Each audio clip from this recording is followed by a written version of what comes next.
If you split women into two groups and tell them to eat as much soup as they want, but half are given big spoons and told to eat fast, and the other group is given small spoons and told to eat slow, the slow group ended up feeling more satiated despite eating less food.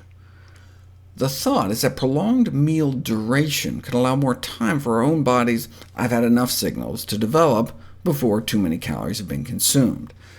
After all, we evolved for millions of years before cooking, when undomesticated fruits and vegetables were much tougher and fibrous. Our body is built to expect us to take our time to eat. There weren't any blenders on the African savanna either.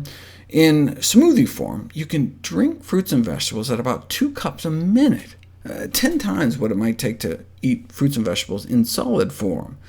Liquid calories can be consumed so quickly they can undermine our body's capacity to regulate food intake at healthy levels. It's not the liquid texture per se, but the high rate of consumption at which liquids are normally consumed. And so blend all the smoothies you want, but better to sip them slow over a half hour or so, rather than gulping them down.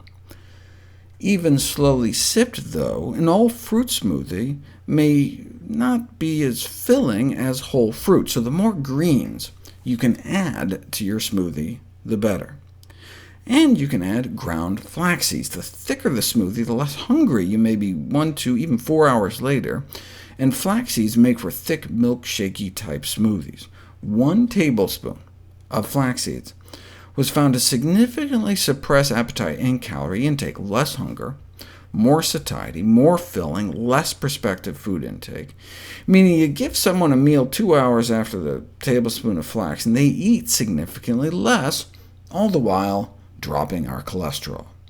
This is just 1 week after about a tablespoon a day. The fat naturally found in flax seeds can also help maximize the absorption of fat-soluble phytonutrients. There's a threshold for optimal absorption that can be reached with just like 3 walnuts worth of fat. So if you're trying to reduce added fats, a green smoothie with some nut seeds or avocado can enable us to take full advantage of the healthiest foods on the planet, dark green leafy vegetables. Smoothies also allow us to eat parts of fruits and vegetables we might not otherwise. So, like if instead of lemon juice here in Mayo's basic green smoothie recipe, you used a little wedge of lemon instead, you might get some seeds and peel, which in vitro at least appear to suppress both breast cancer and colon cancer cell growth. Clinical studies on smoothies show what you'd expect to see from eating great foods like greens and berries: improved, enhanced athletic performance and recovery, boosting the antioxidant power of your bloodstream, potentially improving arterial function in the short term and the long term, kiwi fruit smoothies protecting against DNA damage, strawberry smoothies against inflammation. Of course, so would presumably just eating greens, kiwis, and berries intact. There has been concern expressed that drinking green smoothies would bypass the nitrate-reducing bacteria in the mouth, but our body's way too smart for that, and pumps nitrate back into our salivary glands, so even if you deposited greens directly into your stomach with a tube, you'd still produce the nitric oxide so important for artery health.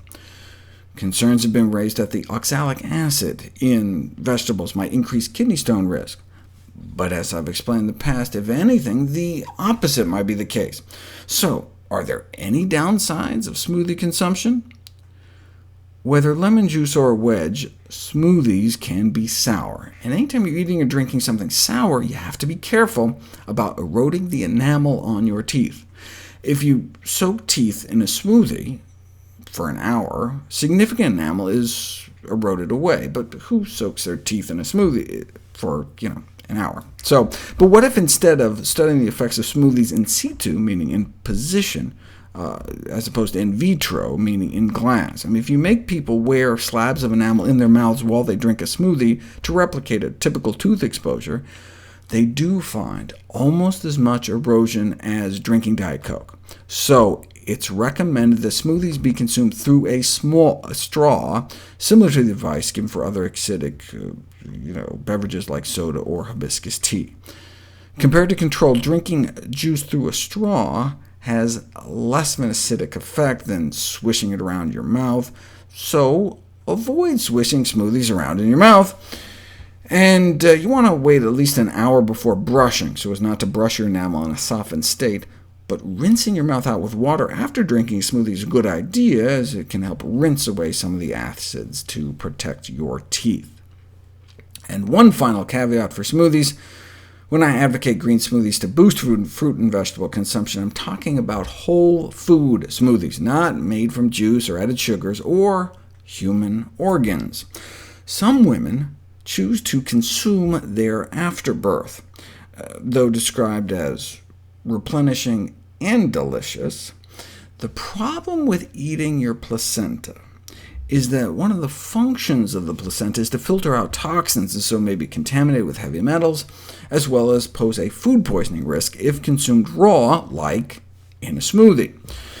Green smoothies are great, but I'd be cautious about drinking certain types of red smoothies.